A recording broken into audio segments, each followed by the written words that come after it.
everybody, my name is Emelia. Welcome to my channel, or welcome back to my channel if you're already subscribed. Last week I took you with me to the thrift store to show you how to shop for fabrics on the cheap and get started doing tapestries at a really affordable price. And I thought today I would do a follow-up video showing you my creative process, how I choose the different materials I work with for my tapestries, as you can see in the back, and also for my wall hangings, and what inspires me to do my pieces, and just give you a bit of a backstory about how I got started on my creative journey. So where should we begin? First of all, I hope you all are doing great.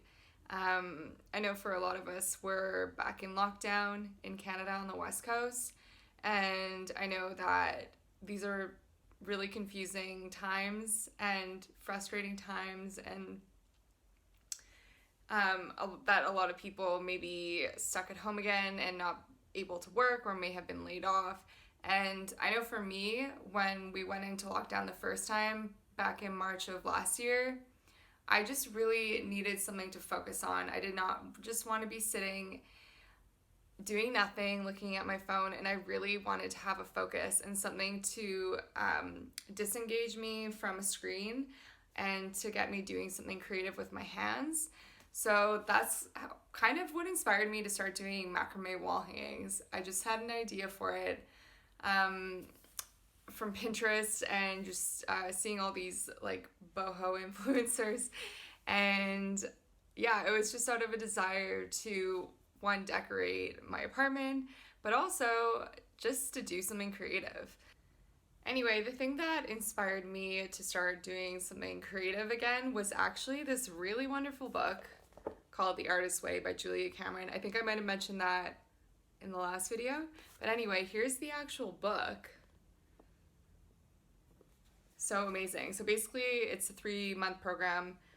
You just go through chapter by chapter, which is week by week. And it gives you all these tasks that you need to complete, like creative tasks to get you out of your head and really engage you with your creativity.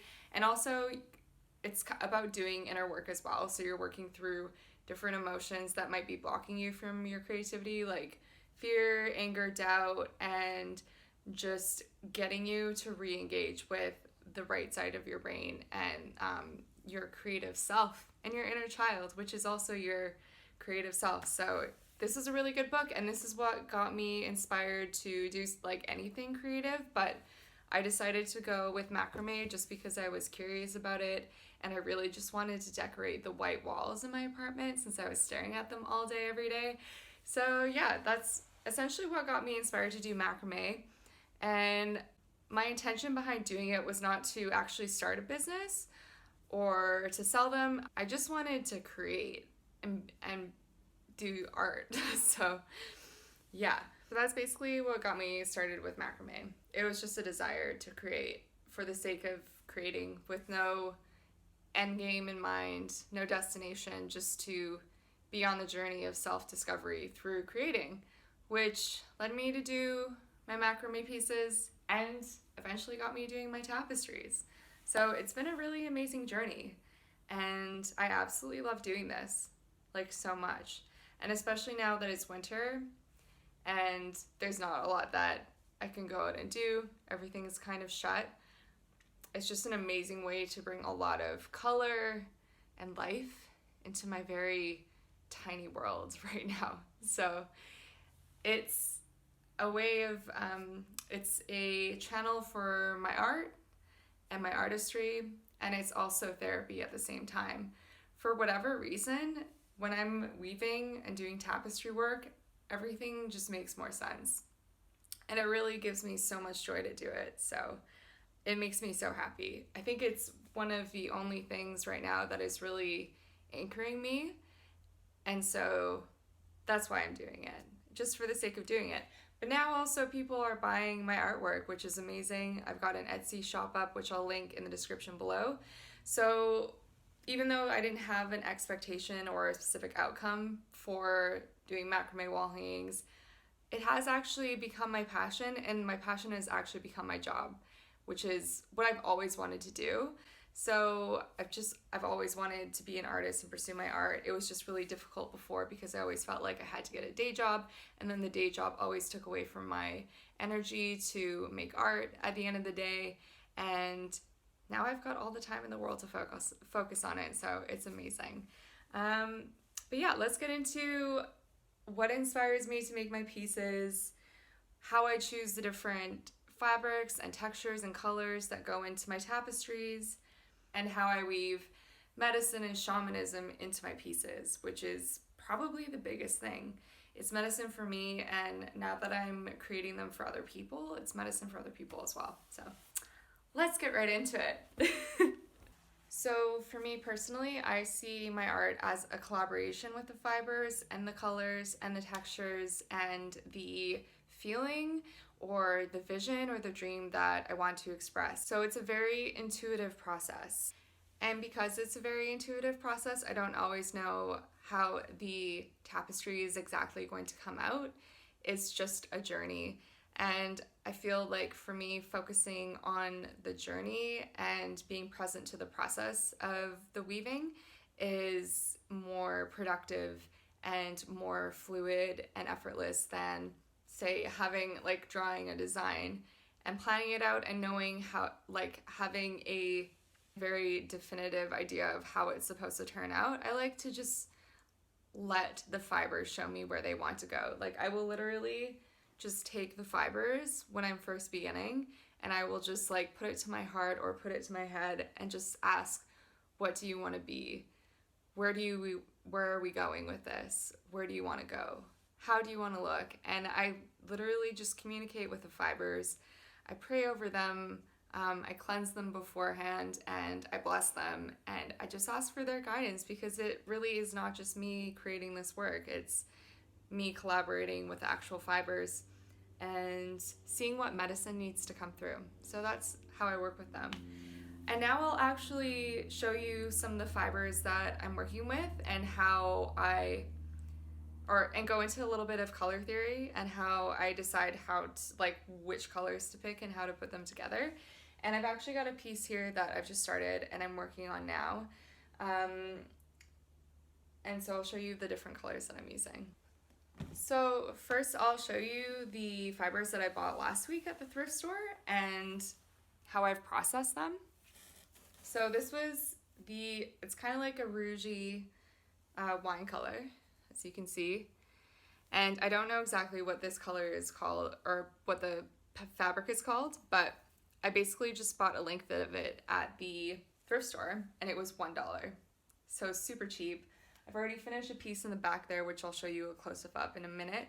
And that was mostly all the fabrics that I bought at the thrift store. So this is one of them, and I just cut it up into 1-inch strips like this.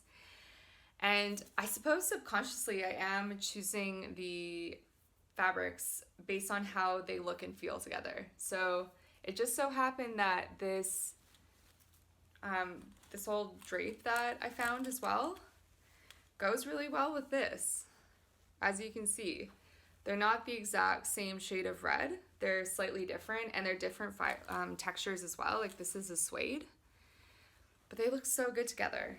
And then I found an old wedding dress as well, and I just hacked off the different lengths of the skirt, and then I cut it up into little strips like this, as you can see.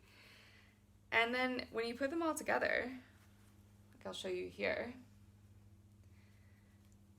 they do actually look really nice together, as you can see. So it was very intuitive, and I think the feeling that I wanted to come through was a very earthy feeling, very grounded.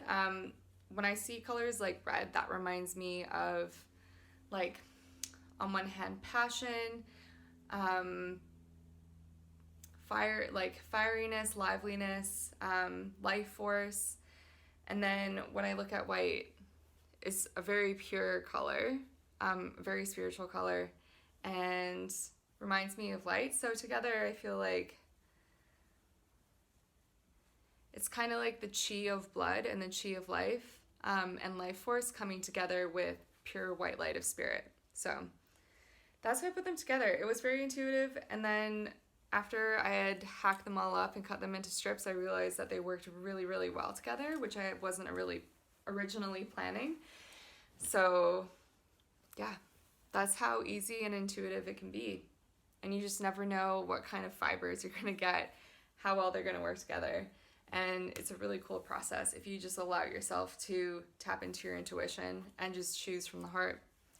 And then I'll show you what I'm doing for this one here. So I've talked about this in previous videos, but ever since the pandemic started back in March, I've been having sleep issues. And this week especially, I've just been waking up a lot at 4 in the morning, which isn't too unusual because that usually happens when I'm getting my menses or my moon cycle. So I wanted to make peace. I had originally planned to do a different kind of piece this week, but I really felt like I just needed something to soothe my soul and to instill a sense of relaxation and peace in me so I could sleep better. So this is the medicine that's coming through. It's not what I planned, but it's what needs to come through right now. So yeah, this is what I'm making this week. And I'll just show you some of the colors that inspired it. As you can see, like I love a lot of pinks and reds right now. There's something just really warming about it, especially during the winter, like just that really deep, rich red. And the pinks make me feel really, really serene and peaceful and just really, really warm, like really warm in the core. So that's why I chose those colors. And then I want to show you like how well they pair with this other fiber I have.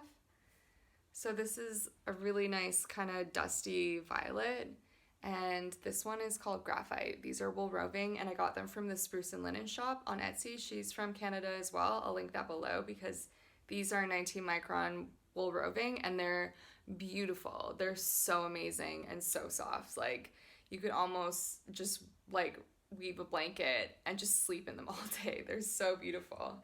And as you can see, these two are quite cool and they work really, really nicely together. And then when you add pink, what does that make you feel? Like for me and the pink velvet, this actually came from a shirt I bought at Value Village for $7, and I just chopped it up like this. And it's the perfect fiber. It's really good quality, really economical, and it's a beautiful velvet. And so you can see how well these work together. They're all kind of on the cooler side, except for the pink is slightly warmer. So I would just recommend, if you're starting out, just look at the different fibers that are available and see how they work together. And then this is some banana silk that I picked up earlier this week too. So you can see like they're beautiful. They work really, really nicely together. And I had this idea in my head of a different piece, and I was like, no, I really, really, really want to work with these colors. And so now I am. You just got to go with the feeling. So I like to put them in a little box together just because it helps me stay organized. And this wool roving, if you handle it too much, it starts to felt, and that's probably not what you want for wall hanging. So I like to keep it in a box like this, all together, with just some paper that I've recycled, and I put that on top, and that just keeps things really organized for me when I'm working on a piece, so I'm not losing bits everywhere, they're not getting dusty on my floor. So that's essentially how I like do my color theory. I just see what works really well together and what gives me the feeling or the medicine that I need at the time. And I'm working on another piece shortly after this, kind of like I'm doing like a series. I like to do things together, like in 2s or 3s. So I'm working on a paired piece with slightly similar colors, just a little bit different. And I'm just gonna show you them now. So here's the fiber that I got at the thrift store last week. And then this is a slightly different pink. This is Dusty Rose, which I got at Unfettered Co. I'll link that below. And then Rose Velvet that I got at the same shop, as well as this really nice wisteria banana silk. That's a vegan banana or a vegan fiber, which is really, really nice. I love it, and it's dyed with natural botanicals, so that's really great. And then this, I believe, is shadow wool roving, and then just some linen, 3mm recycled concord. But you can see too, like, slightly different colors, a bit of a different feeling, and you can just see like how well those go together, and like, what does this make you feel? Like, what do these colors instill in you? What is the feeling and the medicine, do you think, you know? So, yeah, I love these two. Really beautiful, and I just get so excited. I get so excited when I find the colors and the textures I'm going to put together to make a wall hanging. I can't force myself to work with certain colors, or even I started another macrame wall hanging, just a white one, and I couldn't do it because I need to work with colors right now. I just need that variety, and it's too dang cold to work with colors right now. I just need colors in my life. So that's a little bit more color theory for you. And then also, when I was at Value Village like a while back, I found this pink one, which I showed you just now, and then I also found this other shirt, which is a different kind of velvet that's got a bit of a pattern to it. And so I picked up these two shirts at Value Village, and I was like, oh my god, they work so well together. And it's not something I would wear or would normally buy, but when I saw them together, I was like, yep, this is something that would inspire, like, this is something that inspires tapestry for me. And I don't know exactly why. I think pink is a very feminine and relaxing color, and if you look at the chakras, it's kind of a mix of the root chakra and the third eye chakra, so a bit of intuition and also bodily intuition and connection to Mother Earth, so it's pretty cool. And then indigo, obviously, this is kind of like a greeny blue, and it's got like some red specks in it too. This is definitely really third eye and crown chakra and throat chakra as well, so a bit of expression, a bit of knowing and intuition, a connection to the cosmos. So yeah, I just think it's so cool how they intuitively come together and they make so much sense at the same time. It's no accident why some colors look so great together.